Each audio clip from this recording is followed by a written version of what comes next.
Welcome to Giants Latest. There is some more news to discuss today, so let's talk about it. The Giants finally signed a right guard, which I have been begging them to do since well before free agency opened. And you know what? Am I wildly disappointed that it's not Mekhi Becton? Yes. Yes, I am. The good news for the Giants is Mekhi Becton is still out there, so maybe he's going to be the future right guard. And Greg Van Roten, who the Giants re signed to be their right guard slash backup center, is going to be the backup. Maybe. I'm not so sure about that, but I guess we'll find out soon enough. Anyway, they finally brought back a veteran presence at right guard, which I think is extremely important because, like I have been ranting and raving about, the Giants cannot, under any circumstances, go into the season with Evan Neal or Joshua Zudu as their starting right guard. So I'm glad they at least have Greg Van Roten there. He's not the best, he's not the worst, he's mediocre, he's fine, he's serviceable.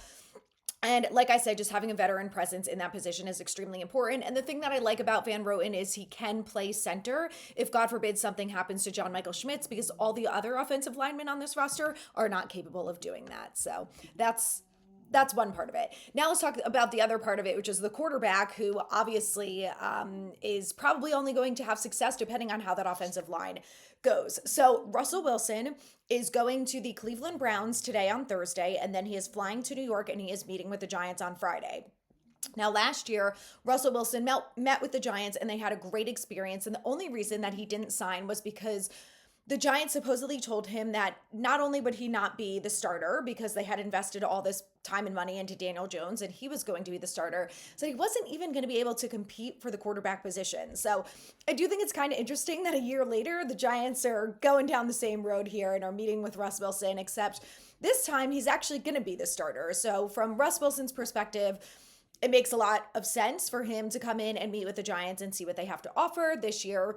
It's going to be Malik Neighbors' second year, and Brian Dable is an offensive-minded coach. And listen, I don't really think that there is an amazing selling point from the Giants to Russ Wilson or Aaron Rodgers for that matter. But what I do think is that you can sell him on something. And the biggest thing is that the fact that we are not the Browns. So let's be honest, if you're comparing the Browns to the Giants, anyone and everyone, no offense to my sister-in-law who is a Browns fan and from Ohio, you're picking New York, okay? So I think the Giants have to say toodaloo to Aaron Rodgers. We're moving on.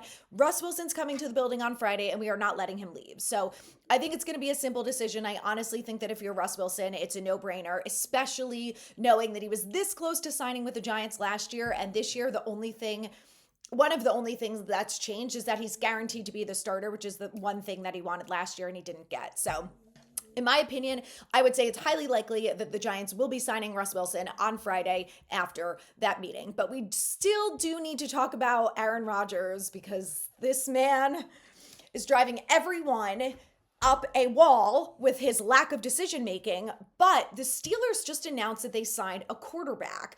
So will this affect the Aaron Rodgers signing? Will it affect the Giants? Let's start with this.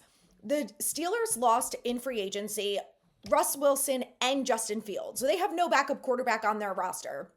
They traded away Kenny Pickett, like they have no one. So as of right now, they only have Mason Rudolph, who is the quarterback that they just signed. They signed him to a 2-year deal. Now, in my opinion, this doesn't affect the Aaron Rodgers signing because you need a backup quarterback in the NFL. You also need, ideally, a veteran backup. That's the best case scenario, right? Is that if your starting quarterback goes down, you have a veteran who knows what the hell that they are doing and they understand the system. So I think that them signing Mason Rudolph won't do anything to change the Aaron Rodgers signing unless Aaron Rodgers hates Mason Rudolph. Like that to me would be the only scenario where he's like, yeah, I'm not coming to Pittsburgh. And the Steelers are like, we don't want you anymore. So I think the Pittsburgh Steelers are still the number one option for Aaron Rodgers. Why he's gazing out on a beach with a blanket around him from a pic snapped by the Daily Mail and looking like he's contemplating his life in the stars, I don't know. But he better figure it out, and he better figure it out soon because we are all over this, including the media. When Adam Schefter comes out and says enough is enough, figure it out, we're sick of it, and we're sick of you, Rodgers. Let's talk about one other signing that the Giants made. They brought back another what would have been a former Giant if he got offers, I guess, and went to another team. So, wide receiver, kick returner Amir Smith-Marsette is back. Now, I think this is a great signing. He's one of the few players that was going to enter free agency that I thought the Giants should actually bring back. Not necessarily for his role as a wide receiver, because he barely got any snaps or playing time on offense, but he's a good kick returner.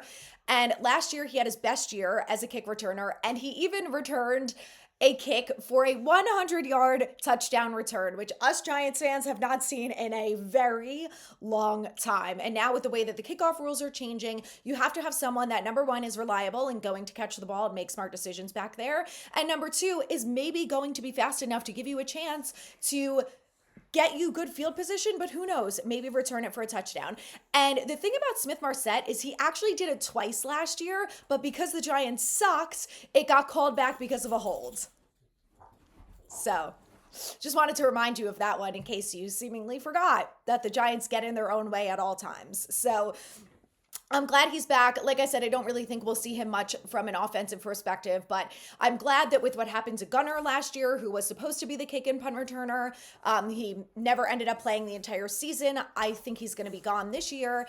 And this reinforces to me that they are not going to put Eric Gray back there, which is also a great decision that took them way too long to learn, but I think having Smith-Marsette back is a great move, and I'm glad that the Giants did it. So stay tuned because we still don't have a quarterback, so there is more coming on Giants latest. So make sure you hit that subscribe button.